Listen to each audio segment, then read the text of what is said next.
ವ್ಯಾಸಂ ವಸಿಷ್ಠನಪ್ತಾರಂ ಶಕ್ತೇಃ ಪೌತ್ರಮಕಲ್ಮಷಂ ಪರಾಶರಾತ್ಮಜಂ ವಂದೇ ಶುಕತಾತಂ ತಪೋನಿಧಿಂ.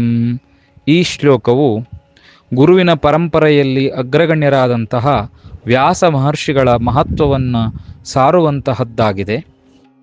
ಅರ್ಥ: ವಸಿಷ್ಠರ ಮರಿಮಗನು, ಶಕ್ತಿ ಮಹರ್ಷಿಗಳ ಮೊಮ್ಮಗನು, ಪರಾಶರರ ಮಗನು, ಶ್ರೇಷ್ಠರಾದ ಶುಕ ಮಹರ್ಷಿಗಳ ತಂದೆಯೂ ಆದ, ಯಾವುದೇ ಪಾಪದ ಕಳಂಕವಿಲ್ಲದ, ಕಲ್ಮಶರಹಿತರೂ ತಪೋನಿಧಿಯೂ ಆದ ವ್ಯಾಸ ಮಹರ್ಷಿಗಳಿಗೆ ನಾನು ಭಕ್ತಿಯಿಂದ ನಮಸ್ಕರಿಸುತ್ತೇನೆ.